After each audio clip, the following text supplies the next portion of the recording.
একের পর এক যুদ্ধ, মার্কেটের অবস্থা খুবই খারাপ। এরপরেও বুলরান কি আসলেও হবে? কখন অলস্কয়েনগুলো 10 গুণ থেকে 20 গুণ পাম্প করবে?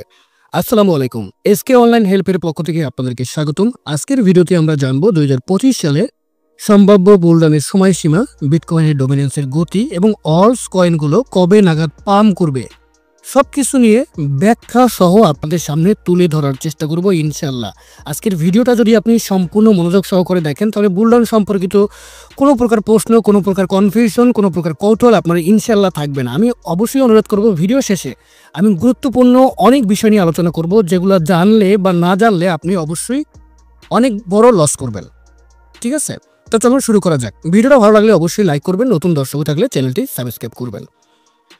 প্রতিটা বুলরানের পিছনে একটা বড় কারণ থাকে, সেই কারণটা হলো বিটকয়েন হালভিং। 2024 সালের এপ্রিল মাসে বিটকয়েনের চতুর্থ হালভিং কমপ্লিট করা হয়।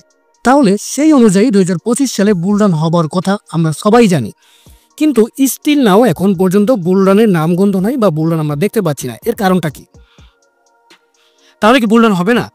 দেখেন, বুলরান দেরি হবার কিছু ম্যাক্রো ইকোনমিক কারণ আপনাদের সামনে আমি তুলে ধরার চেষ্টা করব। তো পয়েন্টগুলো একটু মনোযোগ সহকারে দেখবেন। তো ম্যাক্রো ইকোনমিক প্রথম যে কারণটা আমি বলবো সেটা হলো হাই ইন্টারেস্ট রেট, অর্থাৎ সুদের হার এখন অনেক বেশি। ফেড সুদের হার এখন পর্যন্ত কমানোর সিদ্ধান্ত নেয়নি। এর জন্য মানুষ ডিজিটাল অ্যাসেট যেমন ক্রিপ্টোতে ইনভেস্ট করার কথা চিন্তা করছে না। তাই যতক্ষণ পর্যন্ত আমরা সুদের হারকে কমতে না দেখব ততক্ষণ পর্যন্ত মার্কেটে আমরা বড় কোনো মুভমেন্ট বা বড় কোনো পাম্প দেখব না। 2 নম্বর যে ম্যাক্রো ইকোনমিক যে কারণটার কথা আমি বলবো সেটা হলো ডলার স্ট্রেংথ বা লিকুইডিটি সংকট। অর্থাৎ ডলারের দাম যখন বেশি থাকবে তখন গ্লোবাল মার্কেট থেকে, যেমন রিস্কি ইনভেস্টমেন্ট, বিটিসি বা ইথেরিয়াম, এই ধরনের ইনভেস্টমেন্ট থেকে ফান্ড খুবই কম আসবে। অর্থাৎ মার্কেটে এখন পর্যন্ত লিকুইডিটি বা ক্যাশ ফ্লো আমরা দেখতে পাইনি, যার কারণে লিকুইডিটি সংকটের কারণে আমরা দেখতে পাচ্ছি মার্কেটে বড় কোনো মুভমেন্ট আসে নাই। 3 নম্বর যে কারণটার কথা আমি বলবো সেটা হলো ইনফ্লো কম।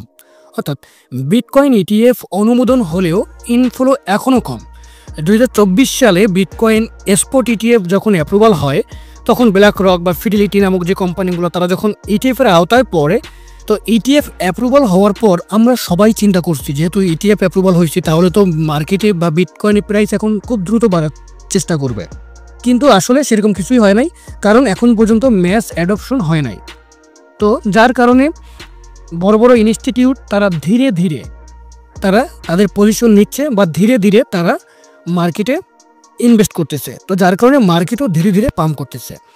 এর পরবর্তী যে কারণটার কথা আমি বলবো সেটা হলো রেগুলেটরি আনসার্টেনিটি। সেটা হলো সিকিউরিটি এক্সচেঞ্জ কমিশন এবং অন্যান্য বড় বড় যে দেশগুলো তারা নতুন নতুন ক্রিপ্টো রেগুলেশন নিয়ে আসতেছে। তো এই রেগুলেশনের কারণে অনেক বড় বড় ইনভেস্টররা টেনশন করতেছে যে এক্সআরপি, ইথেরিয়াম, সোলানার মতো বড় বড় কয়েনগুলো আবার সিকিউরিটি হিসেবে ঘোষণা করা হবে কিনা সেটা নিয়ে অনেকেই একটু চিন্তা করতেছে। এরপরে সব থেকে ইম্পর্টেন্ট যে কারণটার কথা আমি বলবো, যে কারণে বুলরানটা লেট হচ্ছে, সেটা হলো ট্যারিফস। ট্যারিফস মানে শুল্ক বা কর। আপনারা সবাই জানেন ট্যারিফসের কারণে আমদানি খরচ বেড়ে যায়। তো যখন আমদানি খরচ বেড়ে যায় তখন পণ্যের দামও বেড়ে যায়। তো এটা আসলে নীতিগতভাবে নিয়ন্ত্রণ করা খুবই কঠিন আমার কাছে যেটা মনে হয়। তো ট্রাম্প যখন বিভিন্ন দেশে শুল্ক বাড়ানো শুরু করে তো পরবর্তীতে বাজারে এবং টোটাল মার্কেটে অস্থিরতা দেখা যায় বা অস্থিরতা তৈরি হয়, যার কারণে বুলরানটা বা আমরা মার্কেটে তেমন কোনো পজিটিভ কিছু দেখতে পাচ্ছি না। এরপরে সর্বশেষ যে কারণটার কথা আমি বলবো, যেটা আমাদের একটা মাথা ব্যথা হয়ে দাঁড়াইছে, সেটা হলো ওয়ার, যুদ্ধ। আপনারা সবাই জানেন ইরান ইসরায়েল যুদ্ধ চলতেছে, পাশাপাশি এখন শোনা যাচ্ছে যে ইউএস হয়তো এই যুদ্ধে অংশগ্রহণ করবে। তো যুদ্ধের কারণে মার্কেটে আমরা একটা প্রভাব দেখতে পারি। তবে সত্যি বলতে বর্তমান যুদ্ধের এই পরিস্থিতিতে যখন জিওপলিটিক্যাল সারা বিশ্ব যখন টেনশনে আসে, কিন্তু সেইখানে আমি একটা জিনিস লক্ষ্য করলাম, আপনিও যদি একটু ভালো করে দেখেন আপনিও জিনিসটা বুঝতে পারবেন। যখন আগে মার্কেটে ইউক্রেন বা রাশিয়ার যুদ্ধের যদি কোনো একটা নিউজ আসতো, মার্কেট মানে বিটকয়েন অলরেডি 30 থেকে 40% মার্কেট ডাম্পে চলে যেত বা ডাউন হয়ে যেত। কিন্তু বর্তমানে আপনি একটু জিনিস খেয়াল করেন, এখন ইসরায়েল এবং ইরানের এত বড় যুদ্ধ এবং যেখানে আমেরিকা অংশগ্রহণ করবে সেই যুদ্ধের নিউজ আসার পরেও মার্কেট মানে বিটকয়েন বা ইথেরিয়াম মাত্র 3 থেকে 4% ডাউন হয়েছে। জিনিসটা কি বুঝতে পারছেন আপনারা? এত বড় যুদ্ধের কথার পরও মার্কেট মাত্র 3 থেকে 4% ডাউন হয়েছে। আর আগে দেখতেন 30 থেকে 40% ডাউন হতো। তো এই পয়েন্টটা একটু মাথায় রাখেন, এই পয়েন্টটা আমি শেষে আবার আলোচনা করবো ইনশাল্লাহ। তো ভাইরা, এখন এই যে এতক্ষণ যে কারণগুলো বললাম, এই কারণগুলো ছাড়াও অনেক কারণ আছে যার কারণে বুলরান দেরি হচ্ছে। আমি শুধু বড় বড় কারণগুলো আপনাদের সামনে শেয়ার করলাম। তো এখন প্রশ্ন হলো, বুলরান কি সত্যি আসবে ভাই? এটা নিয়ে অনেক কিছু গুরুত্বপূর্ণ তথ্য আপনাদের দিব। তাই এই পর্যন্ত যারা ভিডিওটা দেখছেন তাদেরকে কমেন্ট করবেন যে আলহামদুলিল্লাহ। আপনারা এতক্ষণ যে ভিডিওগুলো যারা দেখলেন এতক্ষণ পর্যন্ত, তারা একটু কমেন্ট করেন যে ভাই আলহামদুলিল্লাহ। প্রতিটা ফেডের মিটিংয়ে আমরা সবসময় অপেক্ষা করি যে তারা হয়তো পজিটিভ কিছু বলবে, কারণ আমরা সবাই এই মুহূর্তে বুঝে গেছি যে যতক্ষণ পর্যন্ত রেট কার্ডস মানে সুদের হার না কমবে ততক্ষণ পর্যন্ত মার্কেটে বুলরান আসবে না। এখন সুদের হার কমানোর সব থেকে বড় যে জিনিসটা লাগবে সেটা হলো ট্যারিফসের সমাধান, ঠিক আছে? এখন আমি ভাবছিলাম যে ফেডের যে লাস্ট মিটিংটা গেল 18ই জুন, এই মিটিংয়ে সম্ভবত তারা রেট কার্ডস নিয়ে কথা বলবে। তো যেহেতু সেখানে আমরা রেট কার্ডস অ্যানাউন্সমেন্ট পেলাম না, তাহলে এই 18 জুন বা এফওএমসির মিটিং, ফেডের মিটিং থেকে কি কি বিষয়গুলো আমরা জানলাম বা কি কি বিষয়গুলো আমরা দেখতে পেলাম যেগুলো মার্কেটের জন্য খুবই গুরুত্বপূর্ণ, সেগুলো একটু সংক্ষেপে আলোচনা করি। চলুন শুরু করা যায়। প্রথম কথা হচ্ছে যে ফেডের মিটিংয়ে তারা যে বিষয়গুলো আমাদের সামনে প্রেজেন্ট করছে সেটা হলো ফেডারেল রিজার্ভ মানে ফেড সুদের হারে কোনো পরিবর্তন আনে নাই। এটা তো আমরা সবাই জানি যে তারা এটার কোনো পরিবর্তন আনে নাই। তারপরে 2025 সালের জন্য মুদ্রাস্ফীতি তারা বাড়িয়ে 3% করছে, ঠিক আছে? তারপরে হলো 2025 সালে রেট কার্ডস 2বার কমানোর কথা বলছে, মানে রেট কার্ডস হয়তো 2বার হবে, এটা ফেড থেকে তারা বলতেছে। এখন এটা পিভট বলা যায় না, তবে এটা তাদের ভবিষ্যৎ একটা রোড ম্যাপ বা প্ল্যান হতে পারে বলে আমি আশা করি বা আমার কাছে মনে হয়।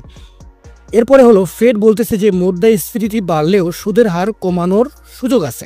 মানে তারা বলতেছে যে বর্তমানে যেহেতু মুদ্রাস্ফীতি বাড়ানো হয়েছে বা বাড়ছে, তো সেক্ষেত্রে যে সুদের হারকে কমানো যাবে না এর কোনো নাই, সুদের হার এরপরও কমানো যাবে। তার মানে এটা একটা পজিটিভ নিউজ আমাদের কাছে, তাই না? এরপরে হলো ফেড বলতেছে যে অর্থনীতি দুর্বল হচ্ছে। তারা বলতেছে যে অর্থনীতি বর্তমানে একটু দুর্বল হচ্ছে, যার কারণে তাড়াহুড়া করে কোনো সিদ্ধান্ত তারা নিবে না। সেটা যদি সুদের হার বাড়াবে বা সুদের হার কমাবে, এই সিদ্ধান্ত তারা তাড়াহুড়া করে নেবে না, তারা একটু দেখবে।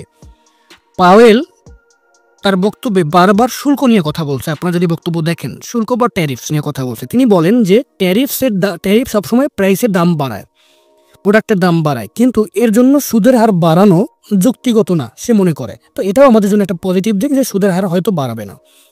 তো পাওয়েল আরও বলেন যে জিডিপি দুর্বল হওয়ার পিছনে সবথেকে বড় কারণ হচ্ছে শুল্কের আগে বেশি আমদানি করার চেষ্টা করা, এই কারণে জিডিপি দুর্বল হয়। তিনি বলেন ব্যবসা এবং ভোক্তাদের আস্থা ডে বাই ডে কমে যাচ্ছে, তাই এখন ফেড কোনো সিদ্ধান্ত নেবে না, ফেড জাস্ট অপেক্ষা করবে, দেখবে এবং পরিস্থিতি নিয়ন্ত্রণে আসে কিনা সেটা তারা অপেক্ষা করবে। 2025 সালের জন্য জিডিপি প্রবৃদ্ধির পূর্বাভাস 1.4%। বেকারত্ব বাড়বে বলে আশা করা যায়, তাহলে হবে 4.5%। ফেড বলেন অর্থনীতি ধীরে ধীরে ঠান্ডা হবে, বেকারত্ব যদি বেড়েও যায় বা বেকারত্ব বাড়লেও সেটা তারা অবশ্যই নিয়ন্ত্রণে রাখতে পারবে। ফেড এখন কিছু করবে না, তারা পরিস্থিতি কতটা ভালো হয় সেটার উপর বেস করে তারা সামনে সিদ্ধান্ত নিবে যে রেট কার্ডস আসবে কি আসবে না। তবে আমার কাছে যদি ব্যক্তিগতভাবে আপনারা প্রশ্ন করেন যে ভাই আপনার কাছে কি মনে হয়, তো আমি অবশ্যই আমার সিদ্ধান্তটা একটু শেষে আপনাদের সামনে ডিটেলসে তুলে ধরার চেষ্টা করব। তো এখন ফেডের যে লাস্ট যে মিটিং থেকে আমরা অনেক কিছু বুঝতে পারলাম যে তারা বর্তমান মুদ্রাস্ফীতি বাড়ার কারণে, শুল্কের কারণে সব কিছু মিলিয়ে বেকারত্ব বাড়ছে, সব কিছু মিলিয়ে তারা এই মুহূর্তে কোনো সিদ্ধান্ত নিবে না যে সুদের হার কমাবে কি বাড়াবে।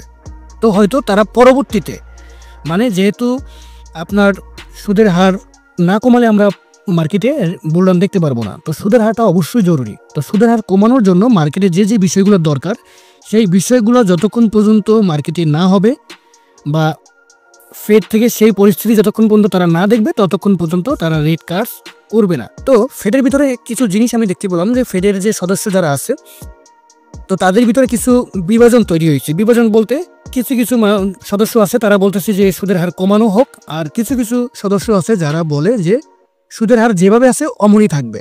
তো এই বিভাজনের কারণেও রেট কার্ডসটা এবার আসে নাই, ঠিক আছে? তো এখন কথা হচ্ছে যে সর্বোপরি বুলরান নিয়ে আমরা একটু কথা বলবো, বা বুলরান কি আদৌ আসবে কিনা, বুলরান কবে হবে। সবারই একই প্রশ্ন যে সিএমওয়াই অলস কয়েন কবে পাম্প করবে, সব কিছু আমি একটু বলতেছি। বুলরান করতে করতে আমাদের অবস্থা খুবই খারাপ। 2024-এর নভেম্বর থেকে ইনভেস্ট করা শুরু করছি, সেখান থেকে শুধু লস আর লস। দেখেন মার্কেট এমন যে একটা পরিস্থিতি হবে, ট্রাম্প একের পর এক ট্যারিফস নিয়ে কথা বলবে, একের পর এক যুদ্ধ শুরু হবে। এই বিষয়গুলো আপনি আমি পৃথিবীর কেউ বুঝতে পারে নাই। সবাই চিন্তা করছে বুলরানের পরের বছর যেহেতু হালবিং যথারীতি শুরু হয়, হালবিংয়ের পরে বুলরান যথারীতি শুরু হয়, তাহলে তো বুলরান অবশ্যই হওয়ার কথা। কিন্তু একের পর এক সমস্যা আমাদের সামনে আসতেছে এবং বুলরানটা পিছনে যাচ্ছে। তো যাই হোক, এখন কথা হচ্ছে যে মন দিয়ে শুনেন, খুব গুরুত্বপূর্ণগুলো কথা। আমরা একদম ক্লাইম্যাক্সে চলে আসছি। অলরেডি আমরা 70 থেকে 80% মার্কেট ডাউনে আছি, তাই না? এখন কথা হচ্ছে যে ইরান এবং ইসরায়েলের যুদ্ধের কারণে কি এই ডাউনটা হচ্ছে? অবশ্যই যুদ্ধের কারণে মোটামুটি একটা ডাউন হয়েছে বা হচ্ছে। কিন্তু দুঃখের বিষয় কি জানেন, যদি যুদ্ধ এখান থেকে থেমেও যায় তাহলে মার্কেট ভালো কিছু হবে না, মার্কেট পজিটিভ হবে না। এখন অনেকে বলবেন কেন ভাই, মার্কেট যুদ্ধ থামার পরও মার্কেট কেন পজিটিভ হবে না? হ্যাঁ, আপনাকে সেটাই বলতেছি। যুদ্ধ এখানে ফ্যাক্ট না, যুদ্ধ এখানে ইম্পর্টেন্ট জিনিস না ভাই। এই জিনিসটাকে একটু বোঝার চেষ্টা করেন। আমি একটু আগে বলছিলাম না যে মার্কেট আগের যুদ্ধ হলে বিটকয়েন 30 থেকে 40% ডাউনে যেত, কিন্তু এবার এত বড় যুদ্ধ নিউজ শোনার পরও মার্কেট মাত্র 3 থেকে 4% ডাউনে গেছে। তাহলে আপনি বুঝে নেন এই যুদ্ধের গুরুত্বটা কতটুকু। তাহলে যুদ্ধটা তেমন একটা ইম্পর্টেন্ট জিনিস না। যুদ্ধ যদি থেমেও যায় তাহলে মার্কেট আগের মতো পজিটিভ হবে না। তাহলে কি হলে মার্কেট পজিটিভ হবে জানতে চান? অবশ্যই বলবো ইনশাল্লাহ। প্রথম কথা হচ্ছে, যুদ্ধ বন্ধ হয়ে গেলেও মার্কেট কেন পজিটিভ হবে না? কারণ আনএমপ্লয়মেন্ট আপ হচ্ছে, মানে বেকারত্ব বাড়তেছে। এখন বেকারত্ব বাড়তেছে, পাশাপাশি ডিফ্লেশন হচ্ছে। ডিফ্লেশন জিনিসটা কি? ডিফ্লেশন মানে হলো জিনিসপত্রের দাম কমে যাওয়া, সাথে সাথে আমরা দেখতে পাচ্ছি ইনফ্লেশন কমে যাচ্ছে। তাহলে যখন ডিফ্লেশন হয় মানে জিনিসপত্রের দাম কমে যায়, তাহলে মানুষ ভাবতেছে যে যেহেতু ডিফ্লেশন হচ্ছে এবং ইনফ্লেশন কমে যাচ্ছে, তাহলে তো ফেড খুব দ্রুত রেট কার্স দিবে। কিন্তু ফেড আমাদের এখনও রেট কার্স দিল না। কেন দিল না? এর কারণ হচ্ছে যতদিন, সত্যিকার অর্থে যতদিন ট্যারিফস থাকবে ততক্ষণ পর্যন্ত ফেড সুদের হারকে কমাবে না। বুঝতে পারছেন? এখন আমার কথা হলো আর একটা উপায় আছে সুদের হার কমানোর। সেটা কি? সেটা হলো যখন বেকারত্বর হার আরও বেড়ে যাবে, যখন বেকারত্বর হার বেড়ে যাবে বেশি মাত্রায়, তখন ফেড সুদের হারকে কমিয়ে ফেলবে এবং তখন মার্কেটে রিসেশন হওয়ার একটা পসিবিলিটি থাকবে। এখন আমার কথা হচ্ছে যে যেহেতু সামনে আমাদের 3টা মাস, জুলাই, আগস্ট এবং সেপ্টেম্বর, তো এই 3 মাস সামনে মার্কেটে কি হবে বা মার্কেট কেমন থাকবে সেটা আমি এই যে এতক্ষণ অনেকক্ষণ আপনাদের সামনে বিভিন্ন বিষয় নিয়ে বকবক করলাম, সব কিছু অ্যানালাইজ করার পরে আমি একটা সংক্ষিপ্ত সারাংশ আপনাদের সামনে তুলে ধরতে চাই। সেটা হলো সামনে জুলাই মাস, আগস্ট মাস, সেপ্টেম্বর মাস, এই 3 মাসে মার্কেটের পরিস্থিতি কেমন হতে পারে। যদি আমি এতক্ষণ এই অ্যানালাইসের উপর বেস করে আপনাদের সামনে তুলে ধরি, তাহলে একটা জিনিস আমি বলতে পারি, দেখেন ভাই, সামনে সামার সিজন মানে গ্রীষ্মকাল। তো গ্রীষ্মকালে আমি যেটা দেখছি, মানে আমার অভিজ্ঞতা থেকে আমি যদি বলতে পারি বা এখন মার্কেটের বর্তমান পরিস্থিতি থেকে যেটা বলতে পারি, যে গ্রীষ্মকালে সবসময় লিকুইডিটি খুবই কম থাকে। মার্কেটে লিকুইডিটি কম থাকা মানে মার্কেটে কেনাবেচা খুবই কম হয় এবং তখনকার সময় বিটকয়েন ছাড়া যত কয়েন আছে সব কয়েনগুলো একটু মোটামুটি ডাউনে থাকে। এটা হচ্ছে আমি পিছনের আমার হিস্টোরি কথা বলি, আমার অভিজ্ঞতা থেকে বলতেছি যে সামার সিজনে সবসময় আমি এরকমই দেখে আসতেছি। তো সেই অনুযায়ী যদি এখন মার্কেটের বর্তমান পরিস্থিতি বলেন অথবা সামার সিজনকে সামনে রেখে যদি আমি বলি, তাহলে এবারও জুলাই মাস, আগস্ট মাস এবং সেপ্টেম্বর মাস মার্কেট ডাউন থাকার সম্ভাবনা অনেক অনেক বেশি। কি বলছি বুঝতে পারছেন? কারণ এখন পর্যন্ত রেড কার্স আসে নাই। সেক্ষেত্রে আমি ধরেই নিতে পারি যেহেতু সামার সিজনে মার্কেটে লিকুইডিটি খুবই কম থাকে, সেই অনুযায়ী মার্কেটে আমরা জুলাই মাস, আগস্ট মাস এবং সেপ্টেম্বর মাস মার্কেট ডাউনে থাকতে পারে। আপনি একটা জিনিস খেয়াল করেন, বিটকয়েন এখন বর্তমানে লিকুইডিটির উপরে ডিপেন্ডশীল, নির্ভরশীল হয়ে পড়ছে। যখন বিটকয়েনের লিকুইডিটি মানে যখন লিকুইডিটি অ্যাগ্রেসিভলি বেশি থাকে তখন দেখবেন বিটকয়েন দ্রুত পাম্প করে, যখন লিকুইডিটি অ্যাগ্রেসিভলি কম থাকে তখন দেখবেন বিটকয়েন খুব দ্রুত দাম কমে যাচ্ছে। সুতরাং বিটকয়েন বর্তমানে লিকুইডিটি করতেছে, ঠিক আছে? তো এখন আমার কথা হলো, যদি জুলাই মাস এবং আগস্ট মাস এবং সেপ্টেম্বর মাস এই 3 মাস যদি মার্কেট ডাউনে থাকে তাহলে কি বুলরান শেষ? একদমই না ভাই, বুলরান শেষ না। সামার সিজনে মার্কেট ডাউন থাকে, এটা স্বাভাবিক। তো এবার সম্পূর্ণ সব কিছু উল্টা হচ্ছে। তো সেই অনুপাতে জুলাই মাস, আগস্ট, সেপ্টেম্বর মাস যে শিওর যে একদম ডাউনই থাকবে এরকম না। এটা আমি আমার অভিজ্ঞতা এবং মার্কেটের বর্তমান পরিস্থিতি ধরেই আমি কথাগুলো আপনাদের সামনে শেয়ার করতেছি যে আমাদেরকে ধরে নিতে হবে জুলাই মাস, আগস্ট মাস এবং সেপ্টেম্বর মাস মার্কেট ডাউনে থাকার সম্ভাবনা অনেক অনেক বেশি। তাই বলে বুলরান শেষ না, আমি শেষ করতে দেন আমাকে, আমি বলতেছি। প্রথম কথা হলো যে আমাদের দরকার রেড কার্ডস। সুদের হার যতক্ষণ কমবে না ততক্ষণ পর্যন্ত আমরা বুলরান দেখবো না, এতক্ষণ সেটাও বলছি, আবারও বললাম। এখন আমাদের টার্গেট কি থাকবে? আমাদেরকে ধরে নিতে হবে জুলাই মাস, আগস্ট মাস মার্কেট ডাউনে থাকবে। তো সেই অনুযায়ী আমাকে কাজ করতে হবে, আমাদেরকে আগে ধরে নিতে হবে। তাহলে এখানে একটা মার্কেট ম্যানিপুলেশন হতে পারে, আমার কাছে যেটা মনে হয় সেটা হলো এখানে একটা বুল ট্র্যাপ করতে পারে আপনাদের। বুল ট্র্যাপ মানে মার্কেটটা পাম্প করবে, পাম্প করে আপনি দেখবেন যে হয়তো বুলরান শুরু হয়ে গেছে, জুলাই মাসে। বুলরানটা জুলাই মাসের মাঝখানে দেখবেন যে মোটামুটি মার্কেট ভালো একটা পাম্প দিতে পারে, ছোটো মোটো পাম্প দেওয়ার পর মনে হবে এটা একটা বুলরান শুরু হয়ে গেছে। মানুষ যখন বাই করবে তখন দেখবেন মার্কেটটা আবার ডাউনে চলে আসবে। ডাউনে চলে আসার পরে এইখানে যে বুল ট্র্যাপ করা হলো মানুষকে এখানে লস করাবে। লস করিয়ে মার্কেট সেপ্টেম্বর পর্যন্ত মার্কেট ডাউনে থাকবে। অক্টোবর এবং নভেম্বর এবং ডিসেম্বর এই 3 মাস অল সিজন শুরু হবে। কারণ এই 3 মাসে এমনি অল সিজন শুরু হয় 1 নম্বর। 2 নম্বরে এই 3 মাসের ভিতরে ইথিরিয়াম স্ট্যাকিং ইটিএফ চালু হতে পারে। এরপরে সুদের হার কমানোর একটা সম্ভাবনা, মানে শিওরই কমাবে ইনশাআল্লাহ। এই অক্টোবর, নভেম্বর, এই ডিসেম্বর এই 3 মাসের ভিতরে হয়তো প্রথম অক্টোবর মাসের ভিতরেই হয়তো আপনার সুদের হার কমানোর সম্ভাবনা থাকবে। এবং ইরান এবং ইসরায়েল যুদ্ধ হয়তো মিটে যাবে, মিটে না গেলেও অতটা গুরুত্ব নেই, যেটা আমি একটু আগেও ভিডিওর প্রথম থেকেই বলতেছি। আর আমি এই যে ভিডিওটা করলাম, এই ভিডিওটা প্রায় করতে 3-4 দিন সময় লাগছে। অলরেডি যুদ্ধ আজকে শেষ, আজকে ফিনিশিং দিচ্ছি, আজকে যুদ্ধ প্রায় অলরেডি শেষ, বা যুদ্ধের একটা থামার সম্ভাবনা বেশি।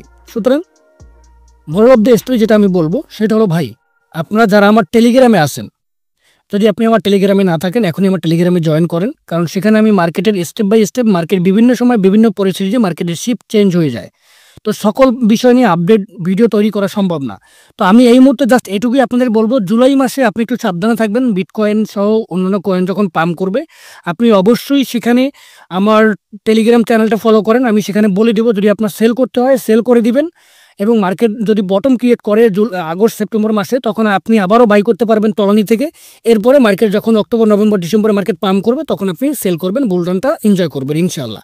তো সেই জন্য অবশ্যই আপনি বলবো আমাদের সাথে থাকতে হবে, আমাদের আপডেটগুলো ফলো করতে হবে। আমাদের আপডেট ফলো করতে হলে অবশ্যই আমাদের টেলিগ্রাম চ্যানেল জয়েন করতে হবে। তো আজকে এ পর্যন্তই, অনেক কথা বললাম। ভিডিওটি যদি আপনাদের খারাপ লাগে, কোনো প্রকার সমস্যা থাকে, অবশ্যই আমাকে কমেন্ট করে বলবেন, আমি অবশ্যই কারেকশন করে নেব ইনশাআল্লাহ। আল্লাহ হাফেজ, আসসালামু আলাইকুম।